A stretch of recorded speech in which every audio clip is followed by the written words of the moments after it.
Hello students, आज हम इसमें जानेंगे परमानेंट टिश्यूज़ के बारे में। The permanent tissues are composed of those cells which have lost their capacity to divide. तो जो परमानेंट टिश्यूज़ होते हैं ये कुछ ऐसी सेल्स से मिलकर बने होते हैं जो अपनी डिवाइड करने की कैपेसिटी को लॉस्ट कर चुके हैं। मतलब अब आगे इनमें कोई डिवीज़न नहीं होना है, ऐसी सेल्स मिलकर परमानेंट टिश्यूज़ को बना लेती हैं। They have definite shape, size and thickness. और इनकी जो शेप है, साइज़ है और जो थिकनेस है वो क्या हो जाती है, डेफिनेट हो जाती है।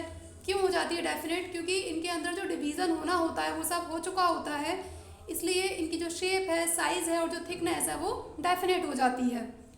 द परमानेंट टिश्यू में बी डेड और लिविंग। और ये जो परमानेंट टिश्यूज़ होते हैं ये डेड भी हो सकते हैं और लिविंग भी हो सकते हैं।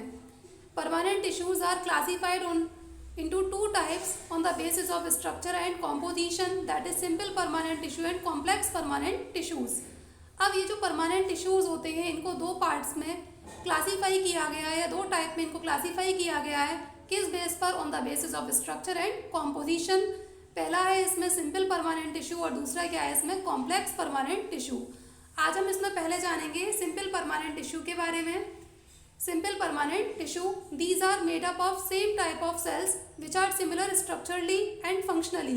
तो ये कैसे होते हैं, इसमें सेम टाइप की सेल्स रहती हैं, सेम टाइप की सेल से मिलकर बने होते हैं, जिनका जो स्ट्रक्चर होता है वो भी सिमिलर होता है और फंक्शन भी इनका सिमिलर रहता है।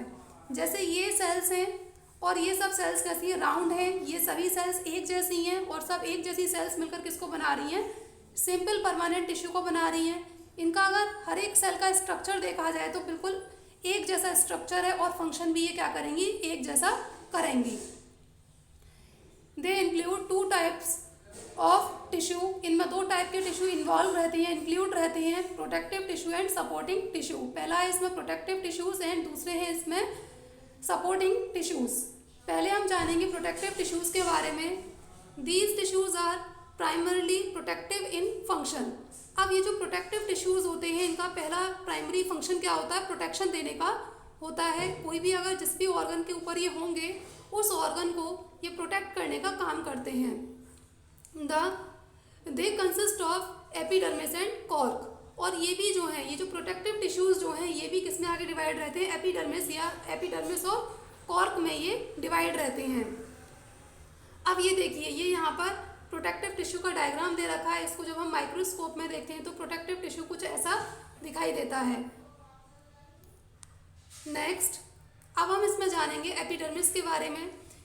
ठीक है, अब एपिडर्मिस जो है जब इसको क्लोजली देखा जाता है एपिडर्मिस को, तो ये इसका स्ट्रक्चर ऐसा दिखाई देगा और इसमें ये बीच बीच में क्या दिख रहे हैं आपको, स्टोमेटा एम्बेडेड है इसमें। और ये जो स्टोमेटा होते हैं यही क्या करते हैं, गैसेस को एक्सचेंज करते हैं। कब? जब फोटोसिंथेसिस होगी या जब रेस्पिरेशन होता है उस दौरान ये गैसेस को एक्सचेंज करने में हेल्प करते हैं। साथ ही साथ ये क्या करेंगे, जो ट्रांसपिरेशन और इवेपोरेशन होता है उस टाइम पर भी ये हेल्प करते हैं। तो ये इनका ऐसा स्ट्रक्चर होता है। नेक्स्ट, अब हम इसमें देखते हैं epidermis forms one cell thick outer layer of various body organs of plants such as leaves, flowers, stem and roots. अब ये जो एपिडर्मिस होते हैं ये प्लांट के जो वेरियस बॉडी ऑर्गन्स होते हैं उन वेरियस बॉडी ऑर्गन्स के ऊपर one cell thick outer layer को बनाने का काम करते हैं। मतलब एक सेल मोटी आउटर लेयर को बनाने का काम कौन करता है, एपिडर्मिस करते हैं। जैसे कि लीव्स हैं, फ्लावर्स हैं, स्टेम हैं या रूट्स हैं, इनके ऊपर ये एक सेल मोटी आउटर थिकनेस को, एक सेल मोटी आउटर लेयर को बनाने का ये काम करते हैं। इन्हीं को क्या कहेंगे, एपिडर्मिस हम इनको कहते हैं। नेक्स्ट है epidermis is covered outside by cuticle. अब ये जो एपिडर्मिस होते हैं ये भी बाहर से क्यूटिकल से कवर अप रहते हैं। क्यूटिकल क्या है, cuticle is a waterproof layer of waxy substance called as cutin which is secreted by epidermal cells. अब ये जो क्यूटिकल होती है ये क्या होती है, वाटर प्रूफ लेयर होती है ऑफ वैक्सी सब्सटेंस। ये वैक्सी सब्सटेंसेस की वाटर प्रूफ लेयर होती है और जिसको हम क्या कहते हैं, क्यूटीन कहते हैं। और ये जो क्यूटीन है वो एपिडर्मल सेल से ही सिक्रीट होती है।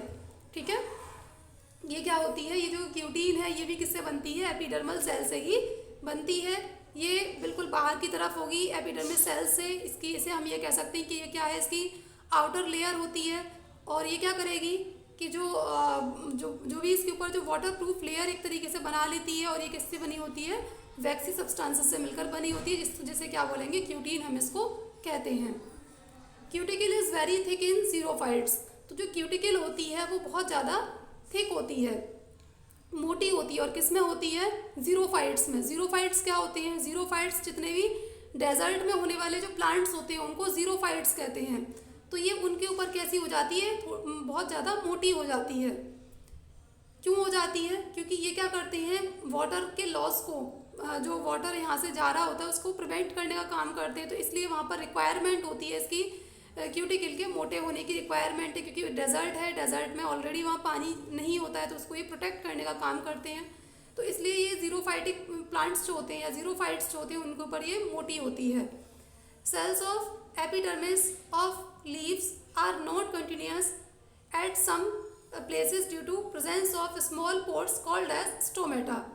अब ये जो लीव्स के ऊपर जो एपिडर्मिस की सेल्स होती हैं वो कंटिन्यूस नहीं होती हैं। क्यों नहीं होती हैं, क्योंकि इनके ऊपर कुछ स्मॉल पोर्स प्रेजेंट होते हैं, और इन्हीं स्मॉल पोर्स को क्या बोलते हैं, स्टोमेटा कहते हैं। स्टोमेटा की प्रेजेंस की वजह से ही जो इसके ऊपर जो एपिडर्मिस की सेल्स की जो लेयर होती है वो कंटिन्यू नहीं होती है।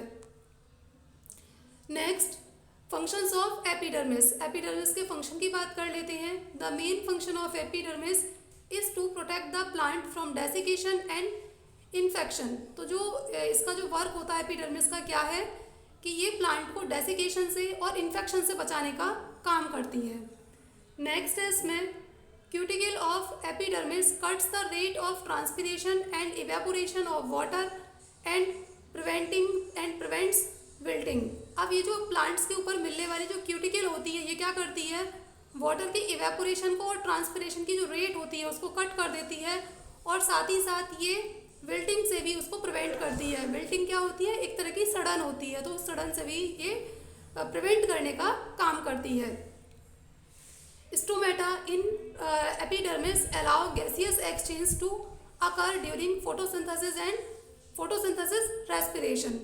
अब ये जो एपिडर्मिस में जो स्टोमेटा होते हैं ये क्या करते हैं, जब फोटोसिंथेसिस या रेस्पिरेशन हो रहा होता है तो उसके गैसियस एक्सचेंज के लिए अलाउ करते हैं। मतलब सिंपल अगर देखा जाए तो ये है कि जो स्टोमेटा होते हैं एपिडर्मिस के बीच में ये गैसेस को एक्सचेंज करने में हेल्प करते हैं। इजीली इनके थ्रू क्या हो सकती हैं, कार्बन डाइऑक्साइड और जो ऑक्सीजन है वो एक्सचेंज आराम से हो सकती है। कब, जब फोटोसिंथेसिस होता है तब, और या फिर जब रेस्पिरेशन का टाइम चल रहा होता है तब। नेक्स्ट है इसमें stomata also help in transpiration, और स्टोमेटा किस में भी हेल्प करते हैं, ट्रांसपिरेशन में भी ये हेल्प करते हैं। तो आज के इस वीडियो लेक्चर को हम यहीं पर स्टॉप करेंगे। आई होप कि आपको समझ में आया होगा, और कॉर्क वाला पोर्शन हम आपको कल पढ़ाएंगे। थैंक यू बच्चों।